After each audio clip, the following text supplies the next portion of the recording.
conselheiro do Trump, o Jason Miller, reagiu ao relatório que acusa o Moraes de censurar os cidadãos americanos. E ele disse exatamente o seguinte: o cerco está se fechando sobre Alexandre de Moraes. Em suas redes sociais, destacando publicações do Comitê Judiciário sobre o caso. O documento foi revelado pela coluna de Andresa Matais, do portal Metrópolis, né? E ele disse, além disso, o seguinte: obtivemos ordens secretas de censura do ministro Alexandre de Moraes do STF do Brasil. Recebemos essas ordens como parte de nossa fiscalização sobre como a censura estrangeira afeta os direitos dos cidadãos americanos. E nossa conclusão: Moraes e outros funcionários brasileiros estão tentando censurar a liberdade de expressão dos cidadãos americanos. Então, essa fala dele não é só dele, né? A gente sabe que é um recado também do Trump. A gente sabe disso, a gente sabe realmente, como a Ali falou, que, querendo ou não, eles não têm total controle sobre o que acontece aqui, eles não podem realmente chegar chegando, mas isso em um cenário mundial deixa a gente de pernas curtas, né? Realmente não é um cenário que o Brasil está nadando de braçada, que a gente está realmente sendo bem visto lá fora. Isso, deputada Silvia, é muito triste, né, diante do cenário que a gente está vivendo, porque não é dessa forma que a gente gostaria que o Brasil estivesse sendo apresentado, né, lá fora. Muito pelo contrário, né? Exato, e veja, os Estados Unidos têm dever e obrigação de proteger os seus cidadãos, né, dos filhos daquela terra. E no momento em que há uma interferência de uma outra nação, com o intuito de cercear essa liberdade, óbvio, eles tomarão providências. E aí, como é que fica? Aí você ouve o discurso de dizerem que, olha, não se intrometa na nossa soberania. Que soberania quando você expõe o seu povo ao mais alto flagelo? Não existe soberania, existe anarquia, né? Então vocês submetem, no caso eles estão submetendo o nosso país, a nossa população à censura e também começam a extrapolar o seu limite submetendo a censura cidadãos de outras nações, né? Numa forma de haver um silêncio velado sobre aquilo que se faz no Brasil. Então, obviamente, quem está colocando essa soberania em risco não é os Estados Unidos que está se intrometendo na soberania do Brasil, e sim o Brasil que, por meio de alguns representantes, interfere na soberania, na economia de uma outra nação. E isso vai ter uma contrarresposta.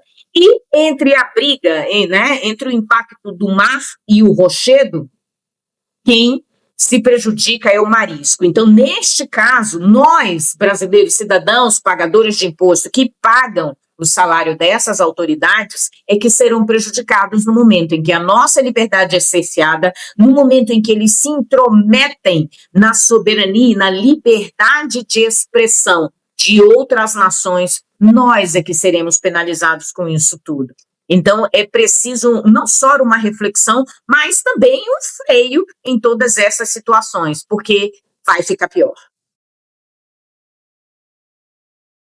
Realmente. Agora, Ali, você acredita que o Alexandre de Moraes recebendo, na verdade, essas informações do Jason Miller, que é o conselheiro do Trump, recebendo esse recado, né, dos americanos, querendo ou não, você acha que ele se assusta com isso ou você acha que ele deve dar risada nos bastidores? Eu tenho a minha opinião sobre isso, né, mas eu quero ouvir a de vocês também. A parte mais triste é que a gente hoje pensa antes de dar a opinião, né, com muito medo. Assim, eu sinceramente penso que se tivesse algum tipo de critério moral, a gente não teria chegado no ponto em que chegamos, né? Então, para mim, já existe uma percepção de que se está acima do bem e do mal. Até porque, como eu mencionei antes, o que os Estados Unidos podem efetivamente fazer, né? E que não seja algo que daí sim fosse uma entrada indevida no Brasil. Eu questiono muito esse tipo de ação, de escolha, por fazer no caso não é nem direta, né, de dar diretas por meio das redes sociais, tá? Confesso que eu sempre questiono o porquê fazer esse tipo de menção, e nesse caso ainda bem ostensiva. E isso tem sido bem típico do governo Trump, porque eles usam as redes sociais como realmente uma forma de pressionar, né, de dizer, ó, a gente está vendo, a gente tem informações, a casa, né, o gato subiu no telhado. Só que, na prática, eu fiquei bastante frustrada depois da aplicação e da revogação da Magnitsky, né? Nós já vimos esse filme antes, lá em agosto, setembro, enfim, houve a aplicação da Magnitsky sobre o Alexandre de Moraes, isso depois de uma série de manifestações também pelas redes sociais, e a gente ficou, parece que a gente viu naquele momento uma luz no fim do túnel. Nossa, essa pressão agora aqui, pode ser que as coisas se desenrolem, e pelo menos o Alexandre de Moraes, né, tome vergonha na cara e pare de agir como está atuando. No fim das contas, não foi o que aconteceu. Então, eu acredito que essa situação também vai ficar assim. Estou com a Lu, acredito que para algo de fato mudar, depende de uma questão, de uma jogada ali interna, né, de soltarem a mão mesmo dele, como foi falado, até para que haja uma resposta ao Brasil, né, a pelo menos metade, no mínimo metade da população brasileira que está aguardando uma finalização dessa história sem fim, que é o STF absolutamente autoritário e essa ditadura da toga que a gente vive hoje. Então, legal, que bom, o Jason Miller, concordo com ele, espero realmente que estejam com muitas provas, com muitos argumentos, só que daí a acontecer alguma coisa, olha, só se tiver um fato novo, do qual a gente ainda não tem conhecimento, e aí vem aquele momento em que a gente também precisa pensar, né, nossa, deve ter tanta informação a qual a gente não tem acesso rolando nos bastidores. Quem sabe, né? Quem sabe seja de fato uma luz no fim do túnel. Mas eu acho que é para fazer barulho mesmo e pressionar algum tipo de negociação. Vamos aguardar, né, Ali? Agora, Lu, também queria ouvir de você o seguinte, porque esse cerco está se fechando sobre o Moraes, como disse aqui o Miller, né, conselheiro do Trump, e isso que você trouxe também até na análise da primeira pauta, né, que acredito que os ministros vão soltar a mão em algum momento do Moraes, eu acredito que isso também vai acontecer porque estamos numa corrida de salve-se quem puder, né? Todo mundo está envolvido nessa história. Então, querendo ou não, a gente só está esperando quem é que vai cair primeiro. E sabendo que Daniel Vorcaro, por ser um estelionatário nato, né, também vai abrir muita coisa, a gente sabe que está prestes a realmente a cair, né, Lu? Não, isso eu não tenho a menor dúvida, né? E acredito que vai ser antes das eleições, se Deus. Mas vamos lá. O que o estrategista, o conselheiro James Miller, né, Jason Miller, ele colocou, ele não é só a opinião do Miller, não é só sobre isso. Ele reagiu a como que chama? Aqui, Comitê Judiciário, teve um relatório feito pelo Comitê Judiciário da Câmara dos Estados Unidos, sobre a questão da censura, olha onde chegamos, né? Sobre a questão da censura que acontece aqui em nosso país. Eu peguei aqui um resuminho, o que esse relatório traz como pontos principais, e foi daí que o Jason Miller, ele reagiu, tá? Esse relatório, ele afirma: ordens judiciais brasileiras teriam determinado remoção de perfis e conteúdos em plataformas digitais. Todos sabemos disso, né? Algumas dessas ordens teriam sido sigilosas, como todos nós, quando caiu o X, quando teve perseguição a jornalistas, a gente sabe que muita coisa acontece sob sigilo. Gente, os advogados desses jornalistas, né, que alguns são amigos, inclusive, vocês acreditam que nem acesso aos autos, aos processos completos dessas pessoas, eles têm acesso? Não tem, assim como os dos presos do 8 de janeiro, né? E também sobre cidadãos ou empresas sediadas nos Estados Unidos poderiam ter sido atingidas pelas decisões do ministro Alexandre de Moraes, como aqui já situei vocês no bloco anterior. É lamentável ao ponto que chegamos, mas é muito importante essa sinalização, não só do Congresso americano, como da mídia americana.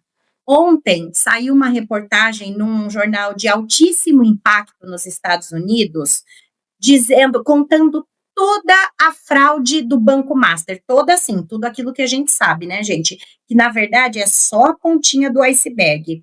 E a matéria, que foi muito bem escrita, ela traz em evidência o ministro Alexandre de Moraes como um dos envolvidos, como suspeito de corrupção e de facilitação dessa fraude do Banco Master, através do escritório da esposa dele, né, que embolsou aí 129 milhões em contrato com o Banco Master, no momento que o Banco Master já havia sido liquidado e que em caixa livre, eu gosto sempre de lembrar desse número, em caixa, o que tinha no Banco Master, que foi quem de fato contratou o serviço de compliance, veja bem, né? A Vivi Barsi fazendo serviço de compliance. É uma piada, né? Mas quando ela foi contratada por 129 milhões, havia em caixa livre do Banco Master apenas 4,8 milhões de reais. Eu realmente gostaria de entender como é que você contrata por algo muito maior do que aquilo que você tem em caixa. Onde está esse dinheiro? Nós sabemos aonde está. Está na casa de Trancoso, está em paraíso fiscal fora do país, está em Dubai, está na China, está em alguma das ilhas aqui no Caribe. Então, assim, nós sabemos onde está esse dinheiro, além de todas as doações de imóveis que o próprio Vorcário fez. Então, por isso que um banco, quando quebrado e só tendo em caixa livre 4,8 milhões, contrata um escritório para fazer um serviço de consultoria e compliance a 129 milhões. Vejam bem, mais uma vez, em democracias plenas, sérias, como a exemplo nos Estados Unidos, esses ministros já estariam completamente afastados do caso, eles já estariam só pelo fato de existir um inquérito das fake news que é aberto, torno a repetir, aberto em 2019 e que até hoje está vigente. E ali cabe todo mundo, Laís. Cabe eu, cabe você, cabe a deputada, cabe a nossa amiga Ali, cabemos todos ali nesse inquérito. Todos nós estamos aí à mercê de estar nesse inquérito das fake news, e não, que foi aberto de ofício, e a gente sabe o motivo, apenas para censurar aqueles que não concordam com a cartilha do ministro ou que ousam falar a verdade, porque hoje aqui no Brasil, quem fala a verdade, quem tem a sua opinião, e eu posso estar errada, mas essa é a minha opinião, e eu não tenho medo de dar. Não tenho medo de dar a minha opinião e continuaremos aqui de forma vigilante para isso. Continuaremos aqui, foi o que eu disse, né? Estamos todas aqui na trincheira e sempre na linha de frente lutando pela verdade, né? E para que realmente a gente viva em algum momento, não, talvez não tão já, né? Mas sempre com uma gotinha de esperança, que a gente viva realmente uma democracia de verdade.